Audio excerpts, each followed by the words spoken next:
the church has inherited the power structures of the Roman Empire, and we still hold on to that. But the power that Jesus talked about was completely different.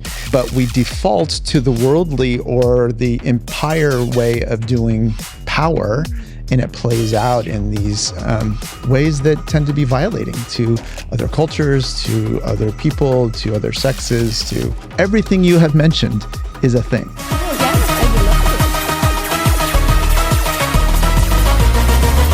Okay, welcome to another episode of ChristianPodcasts.com with Beto and Mili, and our guest, Ric Olsen, pastor from the Beacon, Orange, in Orange, California, in the county of Orange. Right? So it's a double orange? Yes. So, Ric, welcome to the show. How does it feel to be a double oranger? Juicy. Juicy. I love it. Yeah, juicy. Okay. Well, tell us a little bit about who you are, a little bit of what you do, maybe. And then we're going to invite the Holy Spirit to take over this conversation. Yeah, wow. I'm a husband. I've been married for 28 years. My wife, Carolyn. I have 2 kids that are grown and married. I pastor a church. I'm a chaplain for the fire department in our city of Orange, and also run a nonprofit called Love Orange, which is volunteerism, and I do some other things. So. Wow.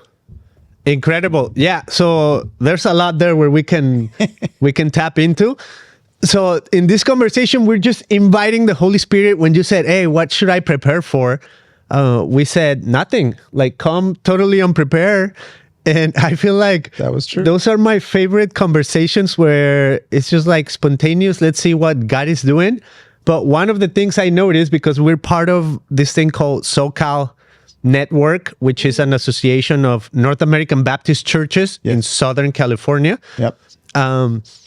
Which to me, I mean, that whole thing in itself, it's like super interesting. And it's a lot. It's a lot, but the part that's so interesting to me is like, I never thought I was going to be a part of like a North American Baptist, like such a niche, specific, denomination. Yeah.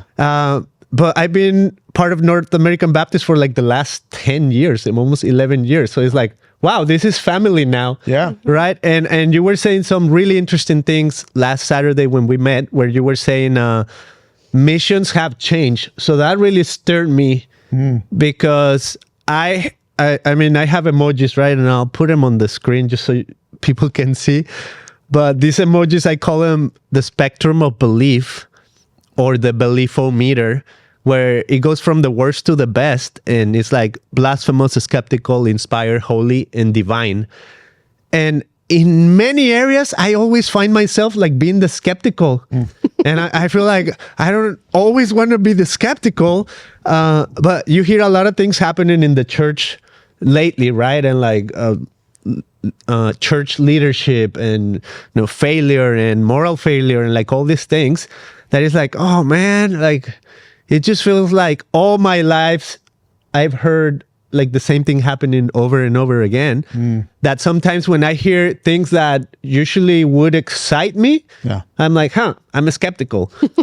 So one of them was missions, because I feel like, oh, missions is amazing. But then I feel like missions has this other side of missions where it was more like, kind of like capitalistic, imperialistic in nature, where, okay, I don't know, some people might say, the white man is here to dominate and say, okay, Jesus is here and boom.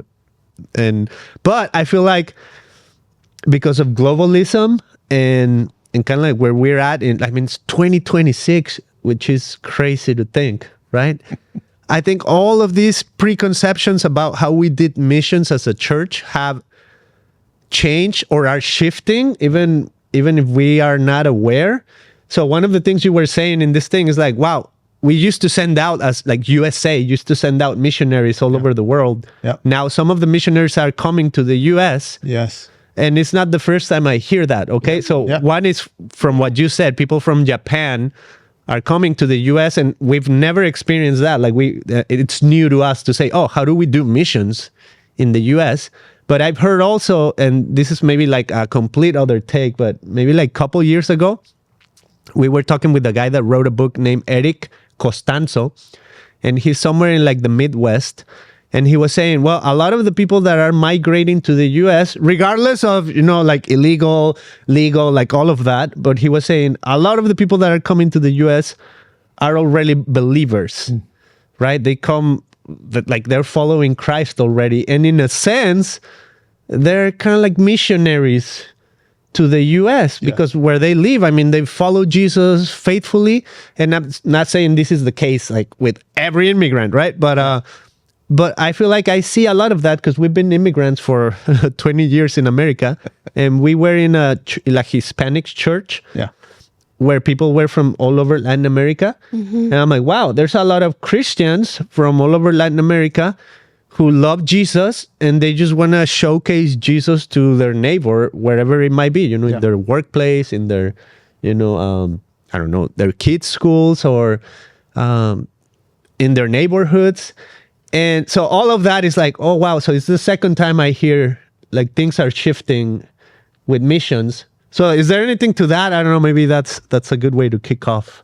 Well, there's a ton to that. And there's a huge, we just spent a whole week as a group. I'm part of our leadership team for NAB talking about what that could look like and what does that and what is just the status of things.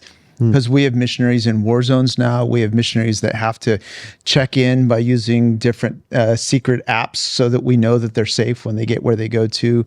The many of our fields now that over the decades that we've been invested there, those mission fields are now have matured to the place that they are taking leadership on their own, and so our place there is to be a servant to them, not to continue to kind of go in and do the work, but to do the work that they want to do.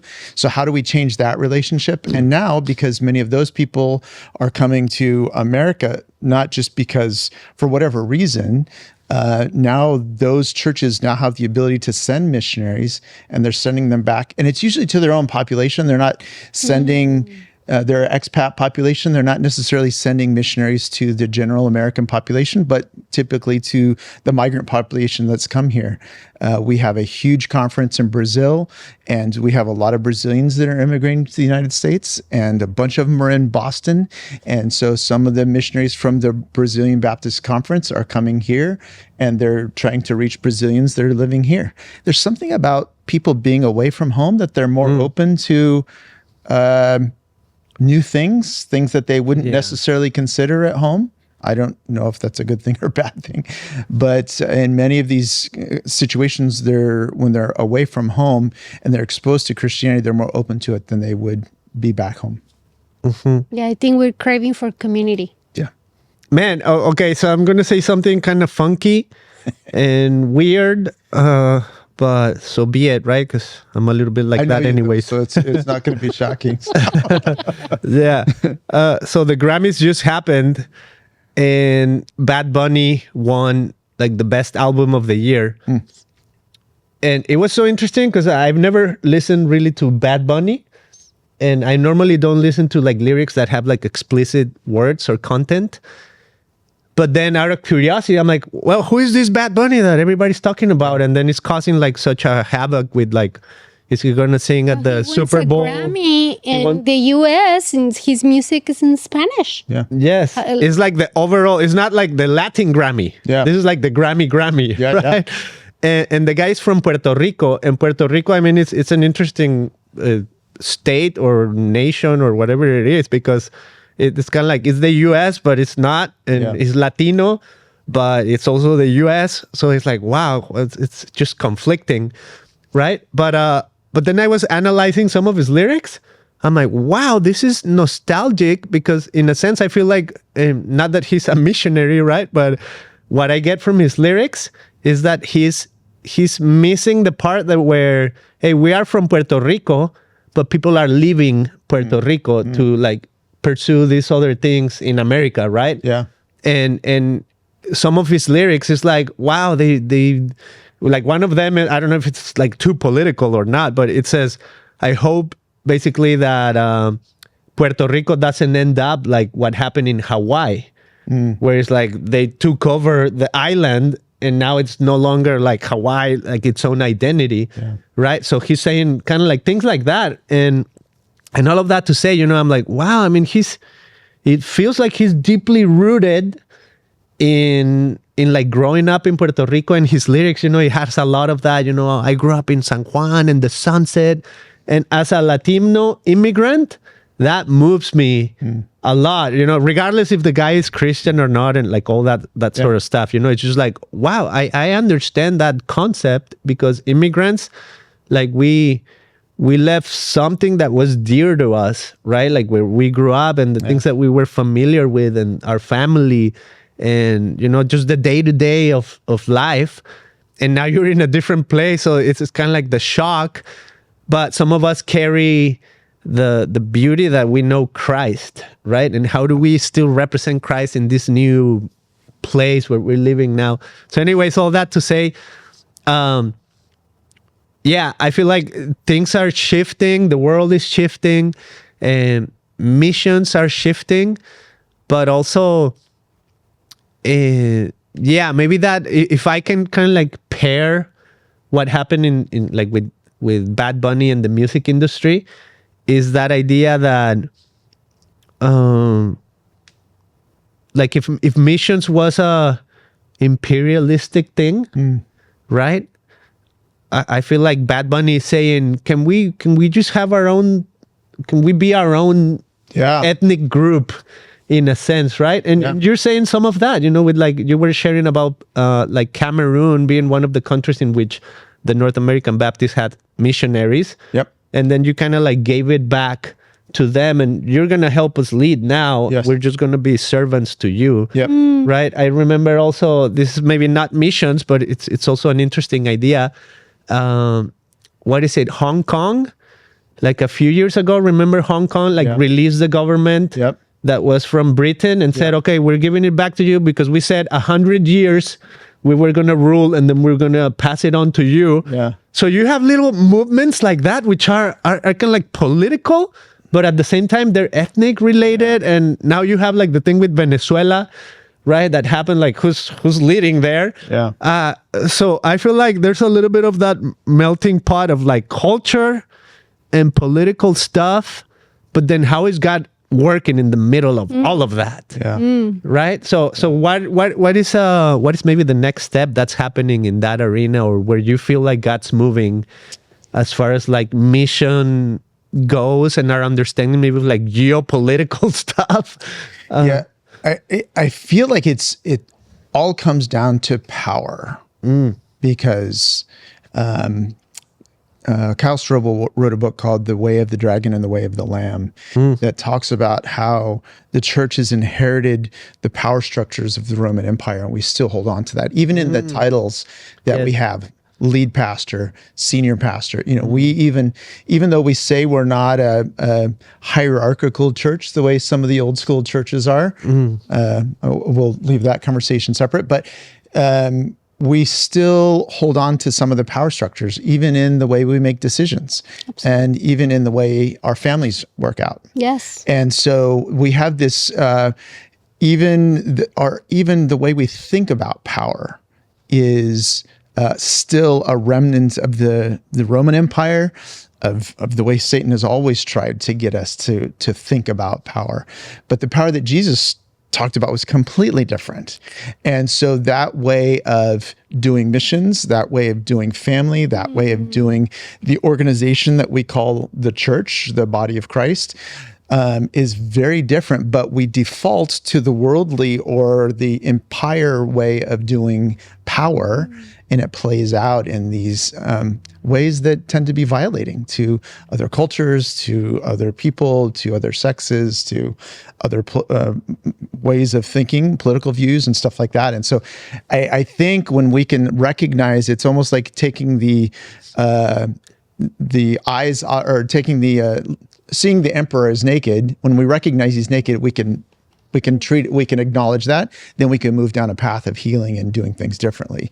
And I think that's what's happened in missions. We are moving into places where we can recognize that Hawaiian culture is probably, you mentioned Hawaii. I think Hawaiian culture is one of those places where the aloha culture that we experience today is this beautiful blend of the ethnicity of the Hawaiians and the love of Jesus. And when you bring those together, you get the Hawaiian culture. If you took out Christianity, you wouldn't have the Hawaiian culture that everybody loves. And today there's a movement to reestablish a non-Christian Hawaiian identity. And I don't know that they really understand what that means, because they think it's this aloha thing. And if there has been a few positive ways that that's happened, that we've seen a blending of that, where we can respect the local culture and allow that faith to shape what their version of the church looks like, what the body of Christ looks like. But there's so many times in my own missionary experience, I experienced places where people led from fear. Not letting women to have a Bible study because they might gossip, and we can't let that happen. Or telling people that they weren't saved unless they were baptized, because that's how we control them. I literally had a leader tell me we lose control if we do that. So those parts of power that hold on to power, I think in everything you have mentioned is a thing. Wow.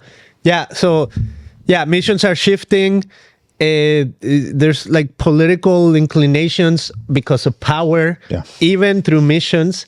And it reminds me of the movie. And this is all because I guess my main like big question is like, what are missions going to look like in like the next 50 years? Right? Because my skeptical side is always kind of like,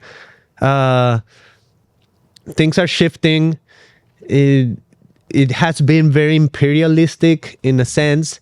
I see the beauty of some of what's happened, but also because of like globalism and like the internet. I mean, right? Like technically you can preach from wherever you're at to any other nation. I mean, now like YouTube, it's like dubbing your voice into basically any other language. Yeah. Right? So you could have any pastor preach in Korean or, Hindu or whatever language of the world, and basically preach the good news of Christ, or at least whatever message they want to preach through the internet, and people can hear it, right? So it's like, wow, that has really changed the way we thought of missions, where it's like, oh, I need to go somewhere, which it's still true, right? But the messaging of the news is like, oh, you don't need to go anywhere. Like we've been in Costa Mesa for the last 20 years, and we're preaching to all the world because we have cameras that broadcast to all the world, right? So that's the interesting part to me, that because of this shift, like cultural shift and maybe spiritual shift, and we're in a new millennial. I mean, that alone is like, wow, it's a transition, not just from a century, it's like thousands of years, right? From 1,000 to 2,000. So it's a big shift. And all of that to say, because of my skeptical side, I always felt like, like where is all this going? Like I see the beauty of some of the good points of, like, for example, YWAM, right? Youth with a Mission, or I don't know, whatever missionary organization. But I also feel like, oh, maybe like I see the part where those were a little bit like hype. Like, oh, it was just kind of like a cool travel experience of some sort, right? Because it was short mission trip. So it's only like 2 weeks versus, for example, like we know some pastors who went to Peru and they've been there for like 44 years. Yeah. Right. So it's like, oh, wow, that's commitment. Yeah. And right. They still have accent. Spanish. And I love their accent. Yes, the barriers. I never lost my accent too. I don't think so, right? But I see a difference. Like, oh wow, somebody that's committed to the land they were called into. Yeah. And this kind of like, and not to say they're bad, right? But really, what can you do in 2 weeks, right? Yeah. And not to minimize the power of God and say, oh yeah, maybe God did work in those 2 weeks, right? But I feel like, and then also, what is the longer commitment about? Is it just like showing up for 40 years and what? Yeah. Right? Is it about power? Is it about, and so anyways, all that, remember the movie, The Gates of Splendor? Yes. With the missionaries in Ecuador? Nate Saints and yes. Yeah. I mean, I feel like those were like legit missions, right? Because they're trying to say what the gospel is, almost like in their own language. Yeah. Right. And I remember they had this like little saying about like one of the Waraonis. He says, "I saw him jump the great serpent." Yes. Right. And he was basically saying like he conquered death. Right. So the people that were trying to explain to them like who is Jesus, they're like, oh, there it is, in your own language with your own like concepts. Yeah. That's what God is doing. That's what he's about. He wants you to jump the great serpent into eternal life, basically. So I'm like, oh, wow. Like that to me, I feel like, oh, wow, that was like powerful mission work. Right. So anyways, I mean, I'm stuck in that. Like, what's it going to look like in the next 50 years? How can we be faithful to Jesus and not to like political or just power in general, Yeah, that's a huge. There's so many different angles we can come at this because there is that power angle, and I think the Western church is beginning to recognize that we need to release power. And there's just because a culture is not Western doesn't mean it's evil. And so we can see, I think we're beginning to see beauty in some of these other cultures, that just because it's different doesn't mean it's evil. And so, okay, unpack that a little bit, because that sounds profound. So like the Western culture, we're used to it, right? So it's like, oh, Christmas is like the Easter, like all the things that we know, because we grew up in those. Yeah. But you're saying when we look at, I don't know, maybe Africa, or maybe, I don't know, people playing weird music to us or whatever, we're like, oh, maybe that's not Christ-like, right? Or the Waraonis, right? Like, oh man, these guys are semi-naked. Yeah, maybe that's not Christ-like. Well, right? we even have a saying that they've gone native, right? When they have, and there were missionaries who were criticized for becoming too much like the local culture. Oh, wow. And some of the most effective early missionaries were ones who were able to start wearing the local clothes. We might call it cultural appropriation now. Some others, it's just fitting in to the local culture and trying to be a part of it and to explain from within what it was. I think a powerful example of this is probably the prophet Daniel, who was within, he worked within the context of one of the most evil empires. He wasn't just a citizen, he was a higher up, a leader, he was a mover and shaker within it, and yet he was still a righteous man. He was still able to keep his faith. Now there were things he would not do. And I think that's an important thing that we should recognize, is there are things that we don't just become pagan and call it Jesus.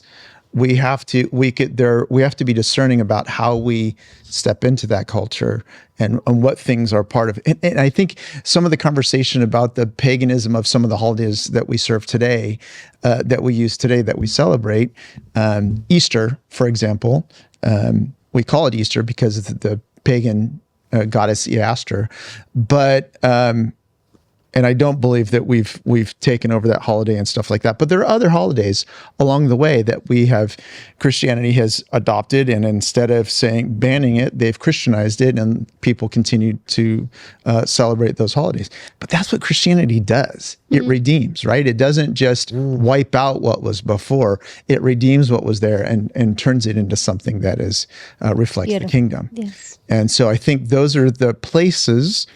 If we're discerning, we can go in. Now, you can't redeem a pagan child sacrifice. That's a place you can't do, right? But there are other things that are, that you can go in and you can redeem and celebrate and change that. And I think this is one of the things. Our congregation has about a third of our congregation comes from Asian backgrounds, and so when they go home to some of their countries because they've lost a relative, there's a place of ancestor worship that happens. And so how do you walk into that funeral and still honor the relative without worshiping the relative, and not engage in a pagan ceremony, but still let them know you love and honor Be present. the history. That's a huge conversation for many of our non-Western cultures is what do you do with the ancestors? And I think even in southern Mexico with some of the Dia de Muertos stuff, right? Yeah. It's about remembering the ancestors, but how do you do that in a way that doesn't engage in paganism at the same time?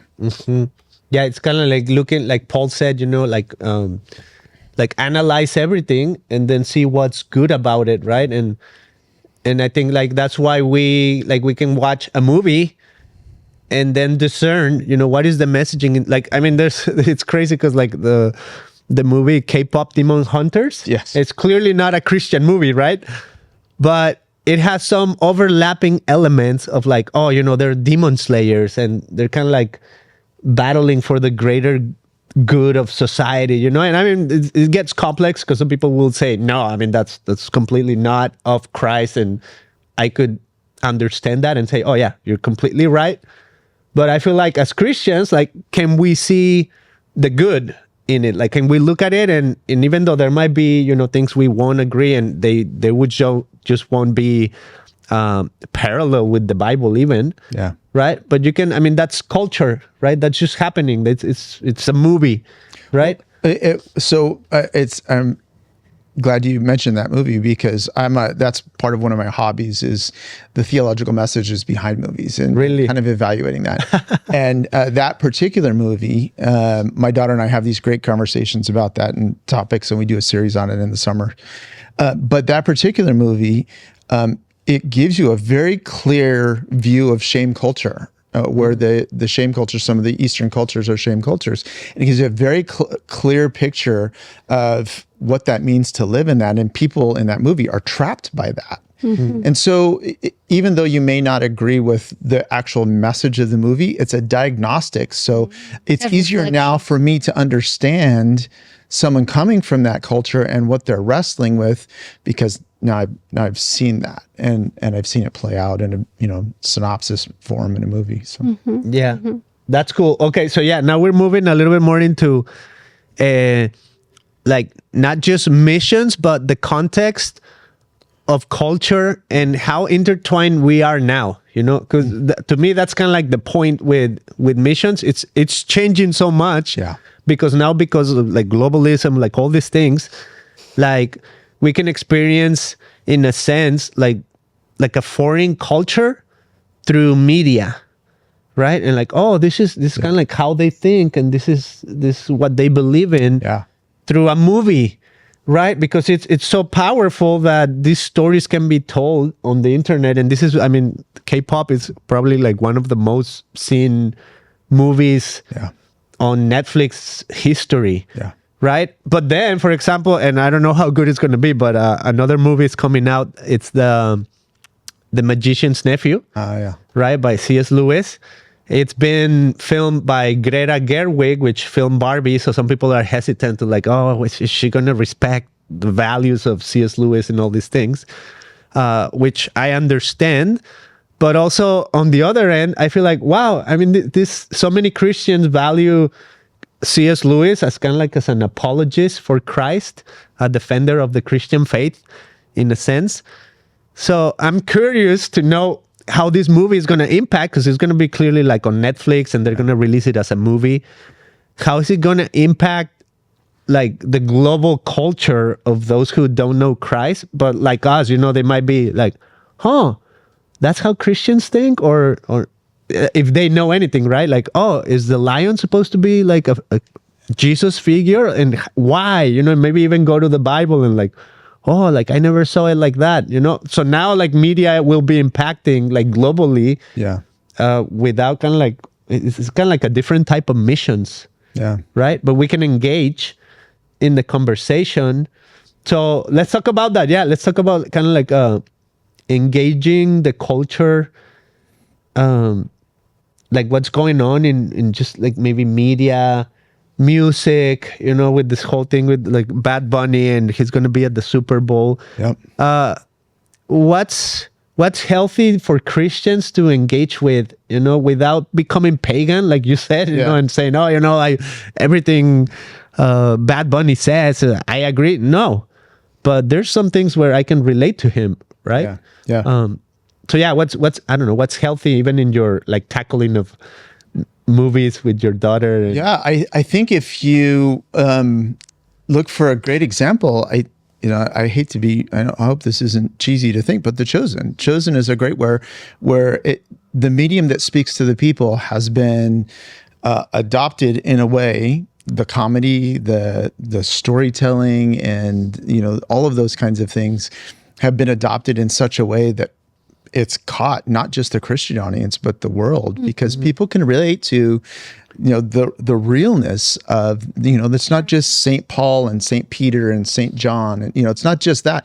It's like, oh, that's Peter, and that there was a realism. So whatever method they were using.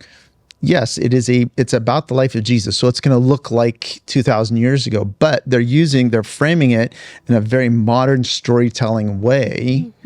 And so I guess that's probably not a perfect example of that, but it is in terms of what is it that is happening in culture that we can use to tell the story. And I think that's a great one. The David series, whatever you agree or disagree about some of the things that are going on and some of those, but the fact that people are talking about it, and isn't that the point? Yes. Isn't the point? So the point isn't, wow, look at the special effects. There's a message behind those special effects. And if you're only talking about the special effects, you're missing the point in the first place. Yeah. And so, but it's getting people talking. I think that's the most powerful thing. Yeah. Cool. Mili, what do you think about, you've always said that you wanted us to be a missionary family. I feel like we're, in a sense, we are, we're living it because our mission is just to love people the way Jesus loves people. And not that we are perfect, but that is our hope and mission and goal. So what are your questions when it comes to missions? Things that you would like to know, where maybe you would like to do or ask, or like, what is, a big question is just like, what is missions, right? But so can I just interject real quick? Yes. Because this method of communicating is taking what is popular right now and the format and everything. And yes, so you guys are doing the same thing The Chosen is, but in a different platform, right? So you are communicating the gospel in a way that is, so that's that. So there's a very real sense that is, you guys are a great example of that as well. Yeah. Plus I know what you do in your neighborhood. So that's, since I was little, I have a huge heart for people. I just love people, and was hard for me to understand who I am, right? Why God give me this wiring or this like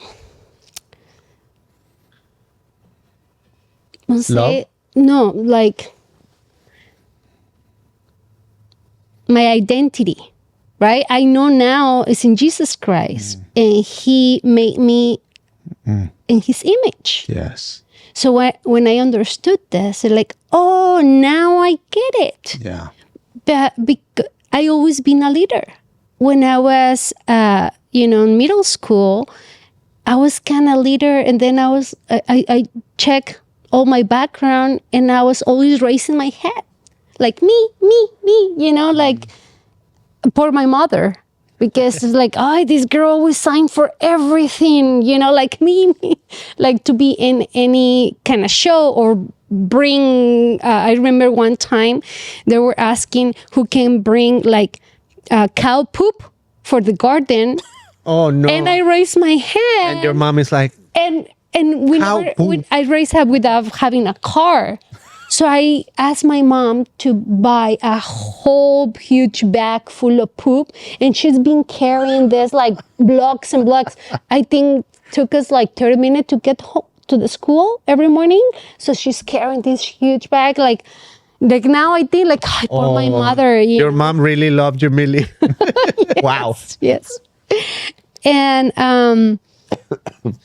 I can be in a place eating with homeless. Yeah. Or I can be in a place with the billionaires, and I don't feel more than anyone or less than anyone. Yeah. And it's a huge gift that I received from the Lord. I just love it who I am in him. Yeah. And now with Jesus, like you said, like it's like if I can do that in the past, I can do it better now. Yeah. And we've been reading the Beatitudes. And like, wow, to be a missionary is to practice that. Like Jesus did 100%. Yeah. Right? Yeah. It's the most wonderful thing. It's only 8 Beatitudes. Yeah. And if we live that as knowing who we are in Jesus Christ, it's huge. Because I can deliver people from who's been oppressed in their hearts. Yeah. Because the devil do a great job outside telling people who they are and what their sin is. So they're not free. They're not walking in freedom. Even us as a Christians, we know that Jesus died on the cross for us and for our sins, and we still believe that we are huge sinners and we can do nothing. I know He is the one who does everything, but we're going to sin every day. Yeah. Every day we're going to sin because that's who we are. Yeah. But God loves us so much that if we come to Him, He can give us that freedom. You're a new creature. You can heal people because you have the power. We were invited to this beautiful church, and I was telling them, can you listen Jesus' words? He told His disciples, better if I go, because I'm going to send you someone, not something, someone who's going to live in you, and you're going to do better miracles, better work than I did. So reflecting on that, like, who brings people to life in this day, in this generation? I experience miracles. Yeah. I see that in my husband. He was like going to a mountain, experiencing this pain for months, and he just felt a click.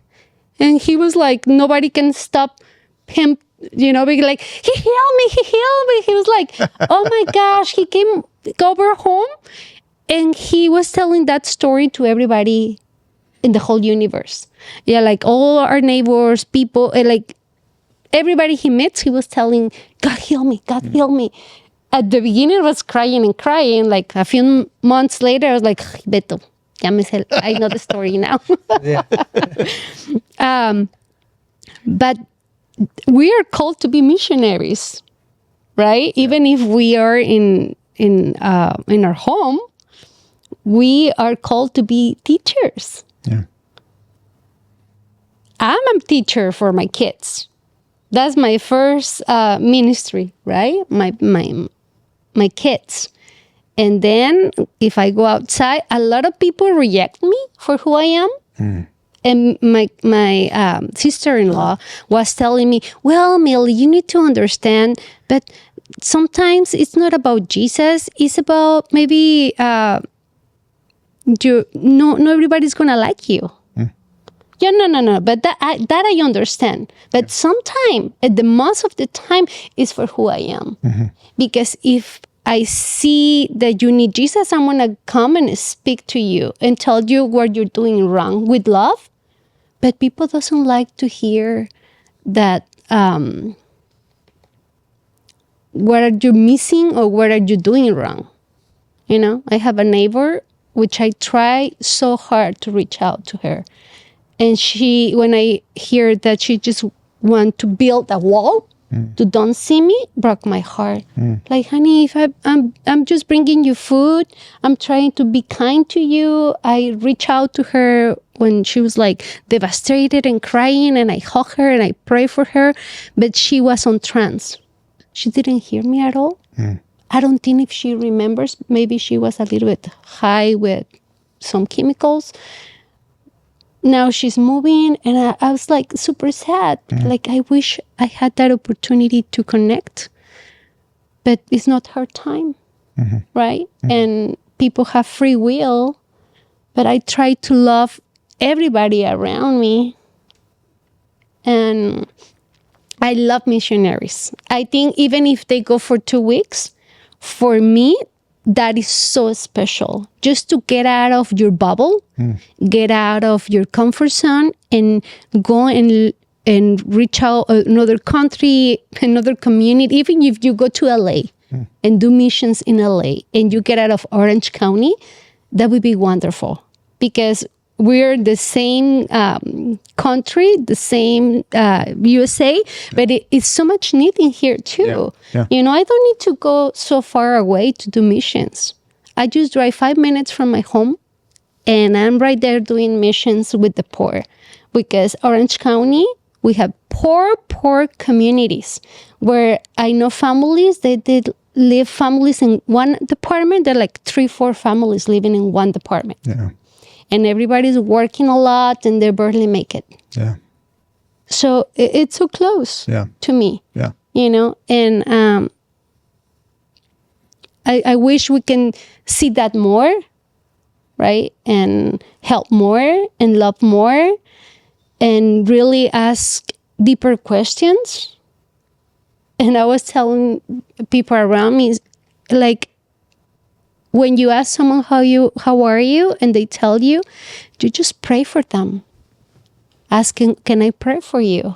And just listen, right? And see what God can do. That's what I do, and nobody say no. Like, can I pray for you? Yes. Sometimes they're agnostic, sometimes they're atheists, sometimes they're Muslims. I was chatting with a Jewish the other day, and he invited me to his congregation. I was just asking questions like, so you are waiting for the Messiah? I was like, tell me, how is that? When is coming for you, you know? And he's like, yeah, he's coming, you know, because they're going to insert a chip, and we're talking about technology. And they said, and all these are signs that the Messiah is coming. So like, okay, so tell me, you don't believe in Jesus, right? And he say, yeah, you know, like, as a Jewish, we can go to all the churches. And like, no, I'm asking you. Who is Jesus for you, right? Do you believe in him? And he ended up telling me, like, oh, you need to come. Like, I would love to go. I love culture. And I feel, because I asked him, explain me, are you living by the law still? How you do it? Because, you know, like, that's why for the Jewish was so hard to accept Jesus, that he was God, because the law, they love the law. And if you're out of that, it's like, it was so hard for them because it took them so long and so much work that now Jesus comes and telling me this is not that important. It's fulfilled. Yeah. How? So that they can believe it, they can imagine. Yeah. It was so hard. They work so hard. They need to learn the book and live that book. And they were faking it, right? Because nobody can really live by that rule. So it's so hard. Yeah. And I think they cheat. I don't think they're doing that. Because like, yeah, you know, like, they don't need this, they don't need that. But I think your story illustrates the tension, the paradox that we live in as Christians, because on the one hand, we are told that we are children of the King, right? And there is a beauty, there's an ability, there's a freedom to love, there's a joy that comes with that. And if we lean only into that piece of it, we can, and we've seen this happen, go out as missionaries and just thump people on the head with that message and expect that, why wouldn't you receive this? But the other part of that message is the fact that I'm a sinner, saved by grace, but without that grace, I would, whatever, right? So there's that tension of, so we are both in. And we see that lived out so beautifully in Jesus, who was not a sinner, but he lived the humility in washing the feet of his disciples that we're supposed to live. And yet we tend to live in that tension. We're going to go out and conquer the world because what we've got is the best and we're going to go do it and Jesus is going to bless it. And on the other hand, we forget this side. But if we live on this end, we're not going to go out and we're not going to, because what have I got to offer the world? And, there's that middle ground that we need to live in as Christians, and that plays out at our missions. Yeah.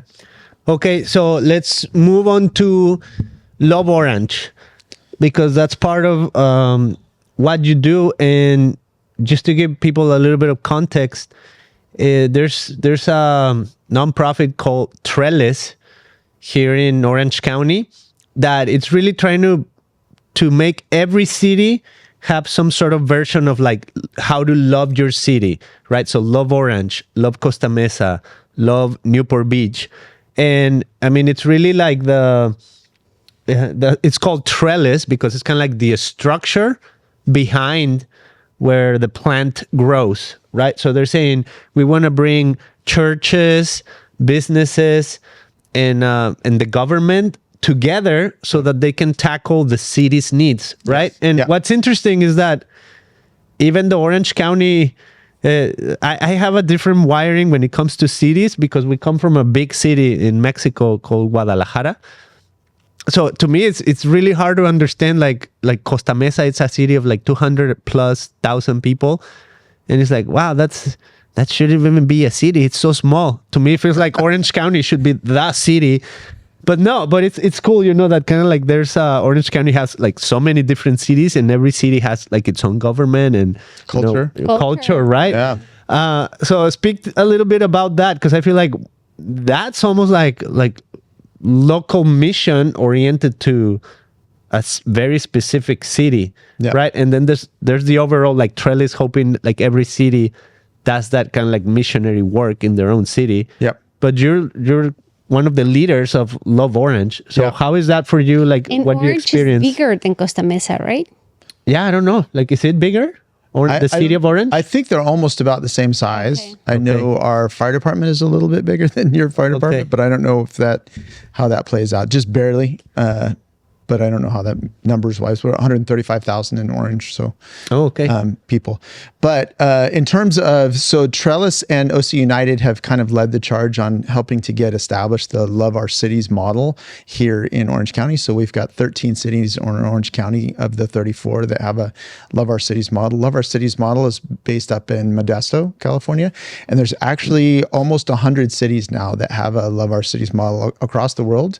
Wow. We have Love Singapore, Love I think it's Shanghai or something like that. It's there's a couple other cities that are out there that are global. Most of them are in California because this is where it started, but all across the nation we have different parts of that. And are those all like Christian based? Like it all started from like a believer movement? It did start here in Costa Mesa with what we used to call Serve Day, and we used to try and get the churches to take a day to serve the community. Mm-hmm. And that technically the registration program that was there, once the Costa Mesa and Orange County cities stopped doing that, someone bought that model from one of our local churches and took it up to Modesto, and they exploded it and made it bigger and made a website that goes with it and stuff like that. So all the other cities franchise the rights from that to be able to use that model to do that. So it did start out as, we describe it in Orange as a gift to the city from the churches. We want to create a mutual playground because churches and government do not like to give money or support churches. So, and churches oftentimes, unfortunately, don't like to support what's happening in other churches. So by creating a mutual playground, a neutral playground, where the businesses, the churches, the community, the civic government, everybody can come together and play together, but it's run by the local churches. So whoever holds the license for that has to sign a doctrinal statement. So wow. Okay, so tell us about what does that look like in practicality as a member of the church, right? Like you follow Jesus. Yeah. What is it like loving your city, knowing that maybe people have like assumptions of what Christianity is, and even like especially here in America, maybe even that like separation of church and state, right? So a Christian that's loving the city, kind of like through government. I mean, there's government involved in like when you do rallies or whatever for the city, because that's what happens here in Costa Mesa, right? Like we're at the civic center or city hall and things like that, where it's like, okay, clearly Christians are are being part of the movement, and they're with the city. And some people might be hesitant when they look at that. So I don't know what is helpful to be like a believer who's to like the question we were asking at the beginning, you know, like we're not pursuing power, or are we, right? Like, or how do you tell people, no, it's not about power. It's like, what is it about? Boy, the minute it's about power, we've lost the game, because that's been the fight for such a long time, is for power. And now I think many churches are beginning to recognize that it's not about power, but it goes back to that question of what does it mean to be a missionary? You know, how do we respect culture? And we have, in Orange County, we have 34 cities. We have even places that don't have cities in our that are just part of the county, and each one of them has a different culture. We have equestrian cultures, we have Latino cultures, we have Asian cultures within each of our different cities that make a different makeup, and some of them are more wealthy, some of them are more poor. So what the needs of that community are different. And when the churches can come in and say to the leadership, and this is each of the Love Our Cities programs does. That's their job, is their city. And so each of them will look a little different, because all of our cities look very different. What we're doing in Love Orange is very different than Love Irvine, very different than Newport Beach, very different than Costa Mesa or Huntington Beach. So some of that is because of the age of the city. Orange is 120 years old. Costa Mesa is 65 years old. So, you know, there's difference in dynamics. Irvine is way younger, so they've got all brand new buildings and, you know, stuff like that. So being able to partner with the city looks different. But if we can come alongside, and it used to be the church was the place where people, I'm hungry, I'm thirsty, I need a job, they would go to the church. And in the past 100 years, because we didn't want to be social gospel driven, the church has backed off and said, nope, we can't do those things. Otherwise, people will think that it's all about that. And so we've kind of handed all that off to other people, particularly the government. And now when the government can't do some of those things, who's going to do it? Well, someone's going to step in, because we live in a culture that has been infused with Christian ethics. I had some atheist friends that we were talking to, and they said, well, we do. And I said, yeah, but you don't serve because your atheist dogma says you need to be kind to your neighbors. You serve because you have adopted the idea from Christian culture and Christian heritage. You've adopted our heritage and values and said that's a good idea. Not because it plays out in atheism well, but because it plays out in the community well. And by the way, I'm an atheist, right? Yes. So that's we live in an environment that's decreasingly Christian in the number of people who are believing, but increasingly they have still been infused with the Christian message enough that they know that we're supposed to love our neighbors. Because that has never been an automatic part of culture. When the Black Plagues hit Europe in 1700 years ago, the Christians stayed in town and took care of the dying. And even the emperors were like, who are these people? They take care of our dead. They don't even take care of just their dead. They're taking care of our dead. What is that? And that's the kind of servanthood we're called to. So if the church can show up again and just be servants without a cry for power, because oftentimes power comes and we have to be careful and pay attention to the fact, there's a power play there. I'm not going to take that. I'm just going to serve. When we keep saying that, we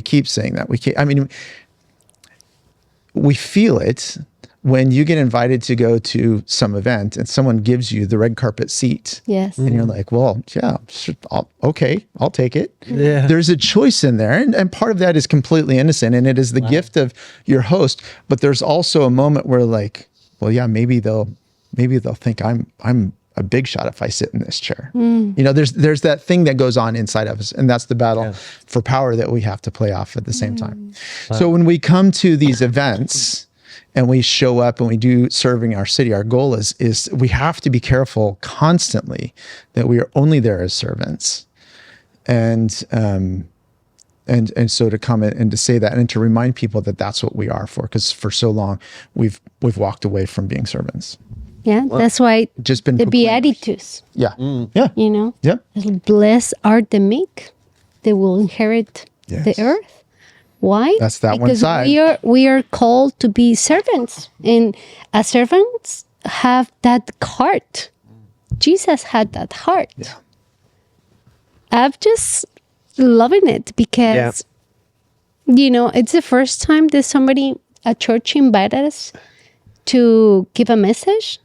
And for me, it was big because I was telling them too that sometimes I compare myself to Gollum, from the Lord of the Rings. My precious.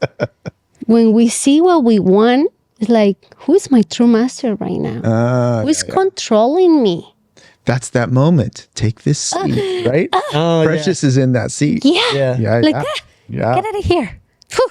It's not about me. It's not about me. Yeah. Master, follow me. I'll take you there because I want the precious. Right? So it's like, oh, God, help me. Yeah. Thank you. Yeah, he had his perfect moment. In the past, I was not ready because probably would be all about me. Yeah. And this time, I know who have the control and who have the real power, and him through me. Like, how scary, right? Yeah. Can be. Yeah, but power and money, that's what transform people. And people's lost because of that. Well, and that's the things that the devil offer. Yeah. Money and power. And numbers. And numbers. Because it would be easy. I might step on a sacred cow here if I do this. Oh, good. But for example, and there's lots of programs like this, so I'm not just saying it. It's often programs that are sacred cows. But for example, and I've had this happen, so I've seen this happen. A pastor will be very happy if 300, 400, 500, 600 kids shows up for VBS. They don't pay attention to the fact that most of those kids are dropped off from other churches that their parents are just trying to get rid of them for the week. But we reached 600 kids for Jesus. Yes. Right? You just have the bigger program. At the bigger place. But what would it look like if we had VBS in backyards in every neighborhood? Maybe 60 neighborhoods with 10 kids, and you still have 600. But those kids are going to be known. Their families are going to be reached. They're going to be kids that your people know and have relationship with and can follow up with.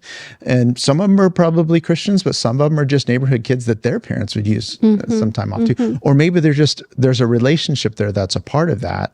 So, but if you tell an average senior pastor, lead pastor that, no, we want the program. We want it to be seen that we have 600 people in our building, because our building is going to be empty the rest of the week if we don't have something happening here. If you do it in the neighborhoods, it's less. So I have to be careful in stepping in. No, that's good. I mean, now you're going into like Brian Sanders territory. Brian Sanders was my like 5th episode ever or something like that on the podcast. And so if anybody wants to go check that one out, it was really good because we were talking about, it was during COVID and we were talking about what is the church? And he was saying, I think we as Christians need to come to come to one conclusion together. Like, what is the church? What is it supposed to look like in the next 100 years? Right. And I think that I want to end with that, because as you're saying, loving our neighbor, loving our city, not giving into like power or political power or the seat at the table, like, sit here because now you're someone, right? So to be careful about that. And what's beautiful is like Jesus said, when somebody invites you to a table, sit on the regular seat. Yeah. And then if they move you into like the seat of privilege, then you will see, oh, wow, like now you're having that seat versus sitting on the main seat and then saying, hey, that doesn't belong to you. Go sit on the crappy seat or whatever, right? Yeah. So that's cool because I feel like in that way, he's in charge. And really, if you sit at the place of honor, it's not because of you. You're really honoring him. Or he's the one that's been honored because you're on that seat, right? And I think it's just a different attitude in pointing to like Like when they invited us to this church, it wasn't like, oh, look at me, now I'm teaching or preaching. Like, not at all. You know, it's just a privilege to talk about Jesus and worship together. And that was the goal. It's like, oh, okay, honor Christ, honor the Lord. And so anyways, all that, I feel like in missions, and maybe the mission of the church in the world is to give honor to Christ, right? And give honor to Christ through surrendering and saying, I'm going to take like the servant way, right? And say, I'm not looking for a position. And I'm thinking of Romans 8, where to say, if we share his glory, we're going to share his suffering too. Oh, wow. So that for me, it's a huge thing, because I experience pain in my life, even if I'm a follower of Jesus. Yeah. I experience his glory and his peace and his love. And, you know, I just praying that yesterday, God, I have so much peace in my heart. Please, I don't want to get out of this place. Feels so good. You're everything. But I am experiencing pain in my body, right? And I have experienced pain, what is happening in the country with the oppressed. It's so painful. But the invitation is, you know, we were talking with, being part of conversation with Ian Stevenson. And he's like, how we can sit down on a table with ICE and with the illegals. And how we can love each other. Because it's so much fight right now, and everybody have their reasons, right? But I just will like to say that when the love always wins, and the Jesus is for everybody, not just for the Gentiles or the Jewish. It's for everyone, you know. And if we do a good job, we need just to point Jesus to people and stop looking at what the church is doing wrong, because we do so many wrong things. But if they're pointing to Jesus instead of talking bad about everybody, let's talk about the good. Let's talk about who Jesus in our lives, the miracles he's been doing in our lives, because he's the same person yesterday, today, and forever. And he's a God of miracles, a God of love, and he's not going to give up on humanity. He promised that, right? He gave us the beautiful rainbow so we can remember that. Like, and one day he's going to come and we're going to be ready. And so much hope in Jesus. Yes. Okay. So we're going to end with these guys, the emojis. Okay. So, Ric, when you think of missions, the work of Christ in the world, and maybe even the next, from here on to like 2100, okay, so the next like 74 years of society, you're going to think about missions through our emoji lens. Okay, so blasphemous is going to be, what is the worst idea you can think of in the future happening?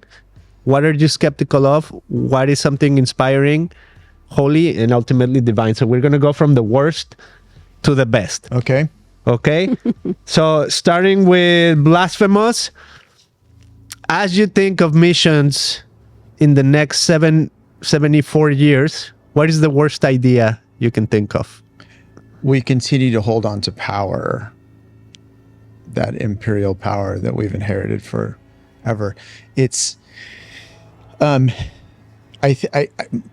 the thing that frustrates me is I see the addiction to power in the church today. In, like I said, we talked about titles, senior pastor, lead pastor, those kinds of things. And the seminars are all, even on, we don't just talk about being servants, we talk about servant leadership. It's always about leading. Jesus never talked about leading.